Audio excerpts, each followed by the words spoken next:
Hello tout le monde, nouvelle vidéo, il s'agit de mon bilan film et série. Je t'ai regroupé les deux parce que même quand je l'ai organisé, je me suis dit je pourrais faire deux vidéos, mais finalement en fait j'ai fait le tri, j'ai décidé de te prendre que des films que j'ai découverts en 2023 et que des séries où j'ai découvert soit la première saison, soit les premières saisons jusqu'à celles qui sont sorties, en fait toutes les saisons sorties.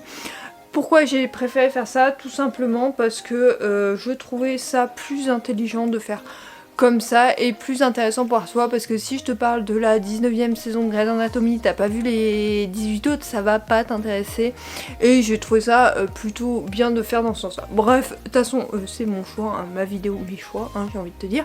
Mais voilà, je voulais te donner l'explication, donc cette vidéo va être divisée en deux, je vais commencer par 5 films et après je vais faire 5 séries.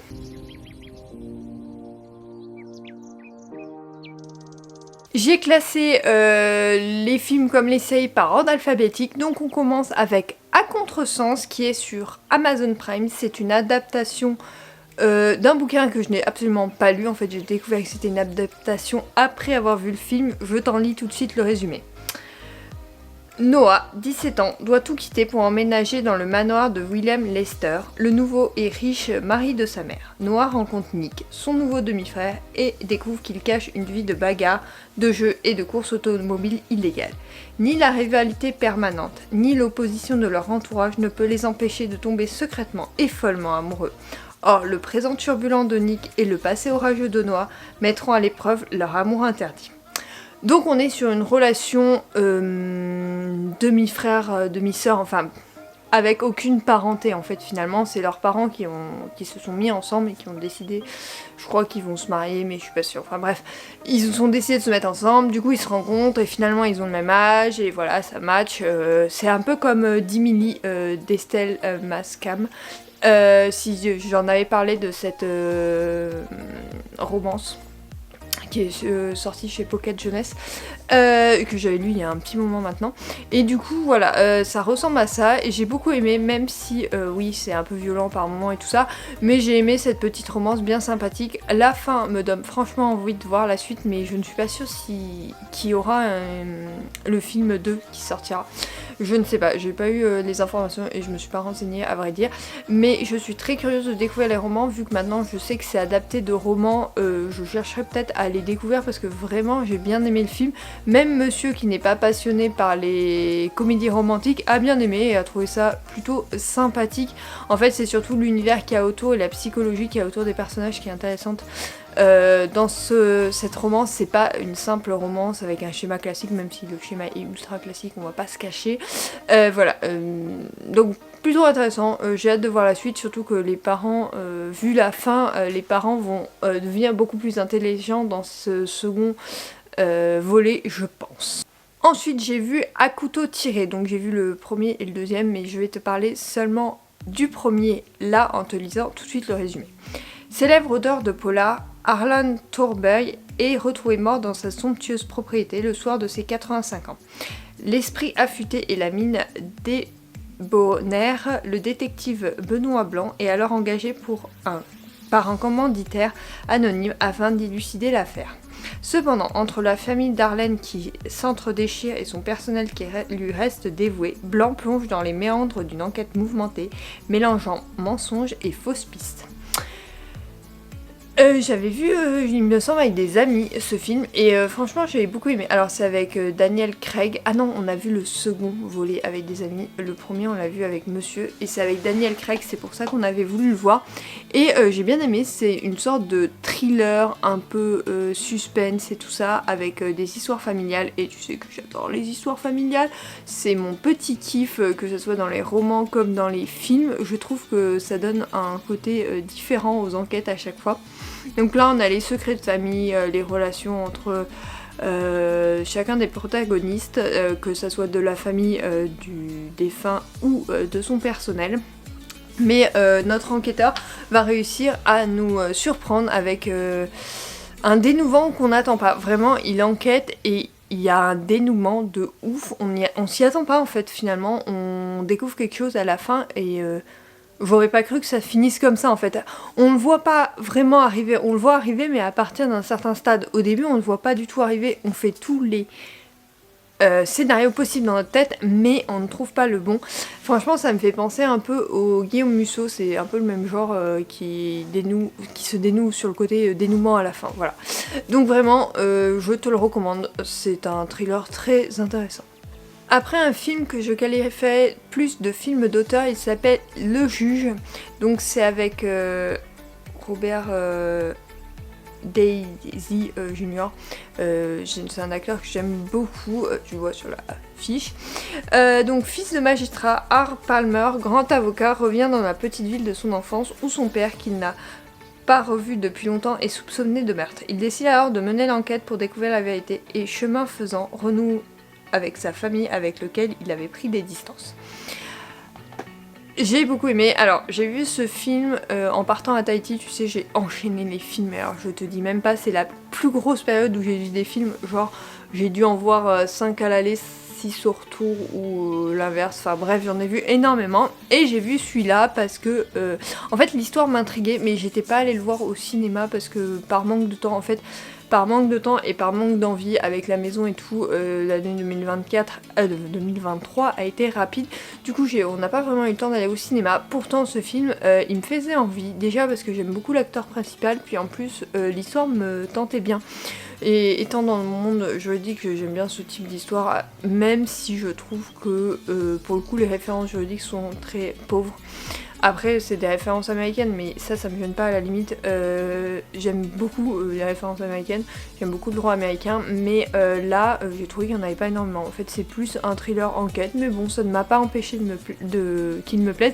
D'ailleurs c'est pour ça qu'il est dans mon bilan parce que vraiment j'ai beaucoup aimé donc voilà, je peux que te le recommander parce que c'est un visionnage sympathique et un film vraiment sympa.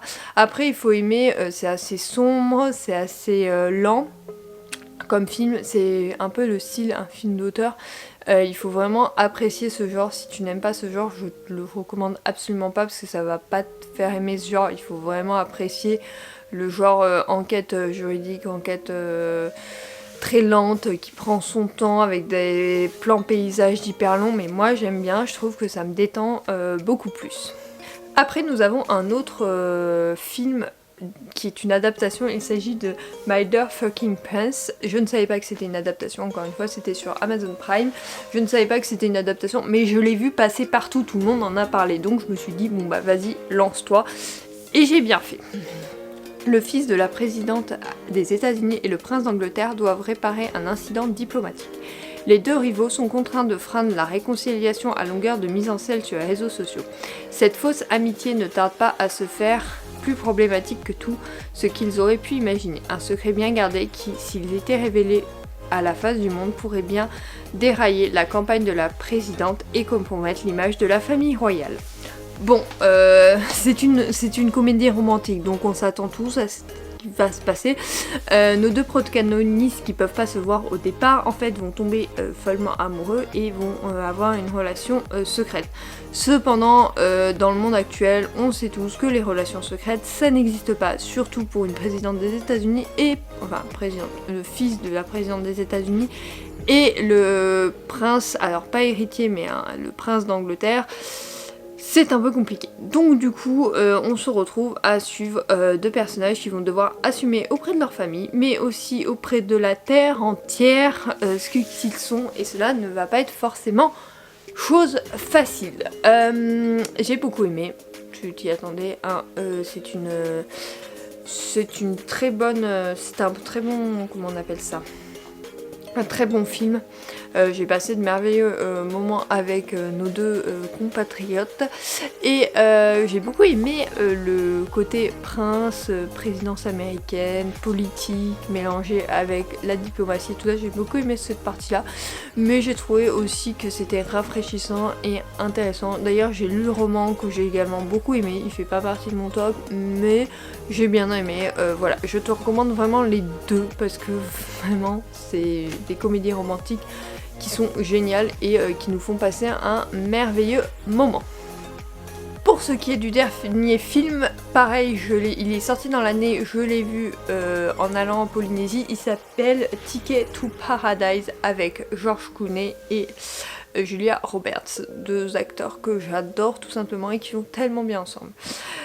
David et Georgia, deux parents divorcés qui se sont mariés impulsivement, ne se supportent pas. Ils apprennent soudainement que leur fille Lily part en voyage de 3e cycle à Bali et décide d'épouser un local.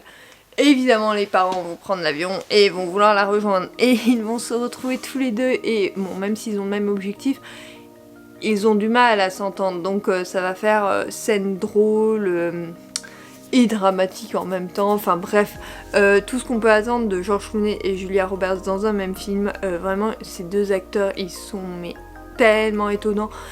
Moi j'ai adoré les suivre et les découvrir dans ce nouveau film. Vraiment, j'aime beaucoup les suivre. Julia Roberts, ça fait longtemps que je regarde ses films. George Clooney un peu moins, mais j'aime bien dans ses films plutôt comiques. Et celui-là est vraiment parfait. Je trouvais qu'il était pas forcément original parce que c'est du vu et du revu. Cependant, je trouve qu'on passe un bon moment. Donc voilà, je voulais te le recommander parce que vraiment... j'ai passé un bon moment, j'ai bien rigolé et je regrette pas de l'avoir regardé, vraiment bien au contraire, j'ai apprécié le voir et je pense que je le reverrai quand il sortira sur les plateformes de streaming. Là je l'avais vu dans l'avion comme je t'ai dit, hein. Il y a énormément de sorties, j'étais étonnée, dans l'avion il y a énormément de dernières sorties donc au moins je l'ai vu parce que sinon je l'avais loupé aussi au cinéma. Sans commentaire, il faut qu'en 2024 j'aille beaucoup plus au cinéma, je vais faire des wishlists pour aller au cinéma et y aller beaucoup plus souvent parce que j'aime bien, mais je prends pas le temps de le faire.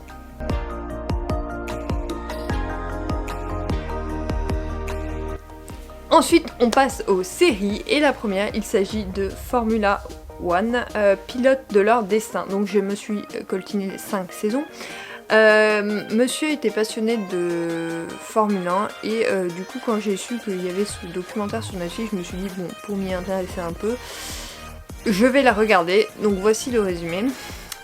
Pilote, directeur ou propriétaire d'écurie, qu'ils soient sur le circuit ou dans le paddock, ils sont prêts à tout et vivent la saison de Formule 1 à 300 à l'heure. Bon, grosso modo on suit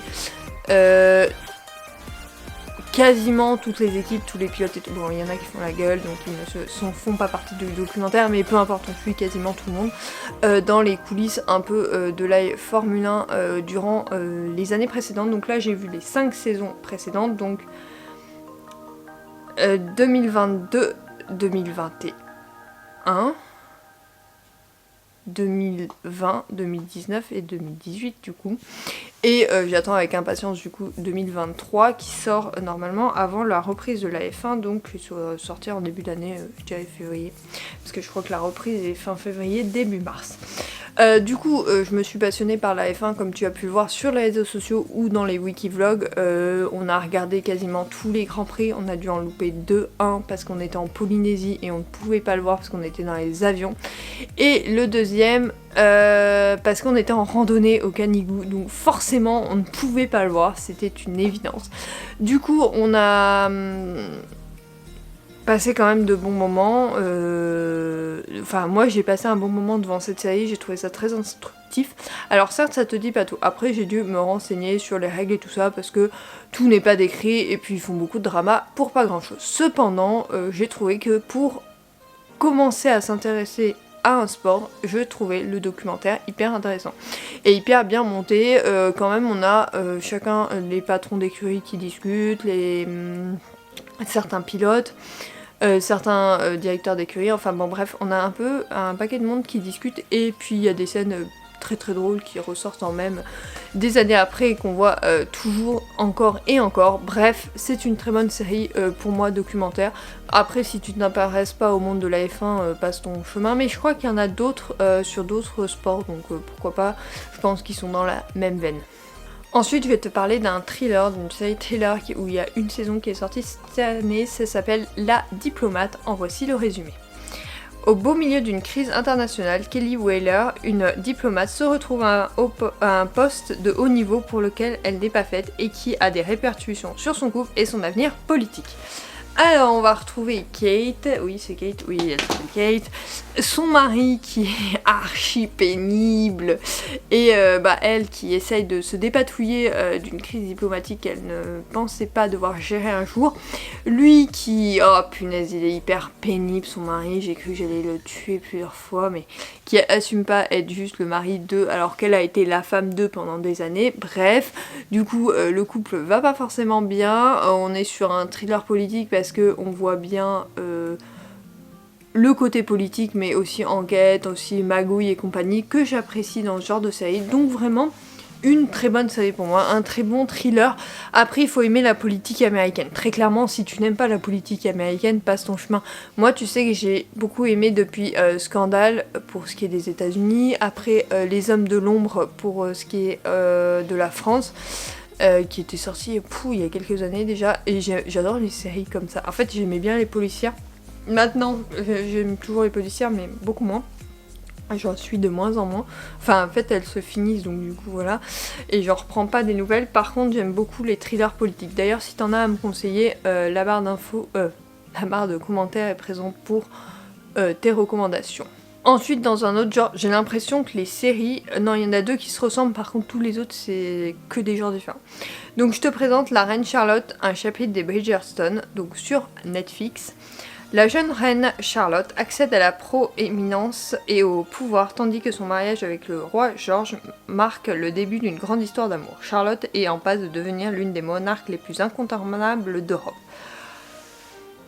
J'ai lu le roman après avoir lu vu la série, donc tu te doutes que j'ai apprécié, j'ai passé un merveilleux moment en compagnie de la reine Charlotte, j'ai appris à la connaître et derrière celle qu'elle se fait passer dans la saga des Bridgerton où elle est vraiment insupportable, où vraiment elle est détestable et d'ailleurs on la voit détestable mais en fait on va découvrir son histoire, son passé notamment avec le roi George et on va la comprendre. On va découvrir une femme finalement forte qui a tout fait pour imposer sa vision des choses et surtout s'imposer au reste pas du monde mais ouais si un peu du monde. Donc voilà, j'ai beaucoup aimé, tu l'auras compris, j'ai passé un bon moment en compagnie de cette série. Je ne m'attendais pas autant apprécier, je dois t'avouer, mais voilà, c'est vraiment appréciable et je pense que je découvrirai, s'il y a d'autres spin-offs, je les découvrirai vraiment avec plaisir et j'ai hâte d'ailleurs d'avoir la suite des chroniques de Bridgerton qui doivent sortir cette année en série, hein, parce que les romans qui sont... Ouais, en fait je te montre mais ils sont au-dessus là-bas. Mais voilà, je les ai tous lus donc déjà tous découverts. Il y a d'autres chroniques d'ailleurs qu'il faut que je découvre cette année, mais j'ai pris un peu de retard à ce niveau-là. Je te disais qu'il y avait deux dans le même genre. The Night Agent, c'est aussi un thriller politique. L'agent du FBI, Peter Sutherland, se retrouve impliqué dans une vaste conspiration. Pour sauver la nation, Peter se lance dans une chasse à l'homme afin d'arrêter une taupe russe qui évolue dans les plus hautes sphères du gouvernement américain. On est encore dans un thriller politique, je te disais, en fait je kiffe ce genre de choses, mais je kiffe les mini-séries, et là c'est une saison 1, mais je crois qu'il y a une saison 2 qui est prévue. Mais La Diplomate, je suis pas sûre. Bref, c'est dans le même style, j'ai beaucoup aimé pour exactement les mêmes raisons, mais là je me suis d'autant plus attachée à Peter, même si la fin m'a un peu surpris, je dois l'avouer. Là, il y a un retournement de situation de ouf, mais c'est ce qu'on attend dans ce genre de série. On sait jamais quand ça va nous tomber dessus, mais on sait que ça va arriver. Donc voilà, vraiment une très bonne série également, un très bon thriller politique. Après, comme je te l'ai déjà dit, il faut aimer ce genre pour se lancer dedans. Mais après, quand on grandit, en fait, finalement, je me tourne 2 fois plus vers ce genre. Cette année, j'ai vu Desperate Housewives et Charmed qui ont été des bonnes séries, mais c'est pas des séries qui me font kiffer comme ces séries de thriller peuvent me faire kiffer. Donc voilà, toujours si tu en as en commentaire parce que vraiment j'adore ces trucs-là. Dernière série, donc là j'ai vu 5 saisons, il s'agit de Virgin Rivers, donc saison 1, 2, 3, 4, 5. Comme je te disais, j'ai commencé cette année et j'ai fini cette année avec les derniers épisodes de Noël qui sont sortis à la fin de l'année. Melinda quitte sa vie à Los Angeles et repart à zéro. La jeune femme a déménagé à Virgin River, une ville isolée des montagnes de Californie où elle accepte un emploi d'infirmière. Mais là, elle découvre que tout n'est pas comme prévu. Bon, elle s'attendait à se détendre et à passer un bon moment pour s'échapper de ce qu'elle a vécu il y a quelques temps. Cependant, ça devient... Tout se complique quand elle rencontre les personnages de ce village. Finalement, elle va s'attacher à eux plus qu'elle ne l'aurait cru. Alors, j'ai déjà découvert les 2 premiers tomes. Je n'ai pas continué les tomes, j'ai préféré regarder la série. Je vais les continuer, c'est juste que là, une fois que j'ai été plongée dans les premiers épisodes, j'avais trop envie de voir la suite. La série s'étale vraiment dans la longueur parce qu'une femme est enceinte dans la saison 1, elle accouche dans la saison 5, donc ça s'étale dans la longueur. On a bien compris, il y a quasiment 9 mois qui se sont écoulés entre les deux, c'est rien du tout pour une série. D'habitude par saison on a souvent 1 an, là non pas du tout. Donc c'est une série très lente, mais cependant on suit les personnages, et qu'est-ce qu'ils sont adorables, ils sont tous très attachants. Moi j'ai tous envie de les sauver, même les méchants qui peuvent se comporter de manière stupide et tout ça, j'ai trop envie qu'il leur arrive de bonnes choses. Donc vraiment c'est une série que j'apprécie ouais, beaucoup. Tu sais, ça fait un peu style Plus belle la vie mais à l'américaine, dans une petite ville et tout, et bah je trouve ça vraiment sympa. Autant je suis pas très Plus belle la vie puisqu'il y en a tous les jours et que ça me gonfle, enfin non il y en a plus tous les jours, enfin j'ai rien compris. Je crois que ça s'est arrêté, ça reprend sur TF1, bref, et bah ça me fait penser à ça, mais en type américain et pas sur non plus tous les jours. Là on a 8 épisodes je crois par saison, ou 10 épisodes de 50 minutes, donc c'est plutôt sympathique. En tout cas si tu veux une série où tu t'attaches au personnage, une série toute doudou pour l'hiver, elle est parfaite, je peux que te la recommander. Cette vidéo est maintenant terminée. Tu as vu le genre de film ou de série que je regarde, alors n'hésite pas à me mettre tes recommandations ou les films que tu as aimés et séries que tu as aimés en 2023 parce que je pourrais toujours piocher dedans. J'espère découvrir de nouvelles choses cette année, même si tu n'es pas décidé de sortir de ma zone de confort à ce niveau-là, parce que je vois vachement de genres différents. Voilà, je peux voir un peu tout, surtout que monsieur on regarde pas forcément le même type de série. Donc voilà, on alterne un peu les films ou séries qu'on regarde, donc du coup ça nous fait voir un peu tous les genres. En tout cas j'attends tes recommandations avec plaisir. J'espère que cette vidéo t'a plu. Moi je te retrouve dès la semaine prochaine pour mes objectifs 2024 et dès mardi pour mon weekly vlog. Sur ce, je te fais de gros bisous et je te dis à la semaine prochaine. Bye.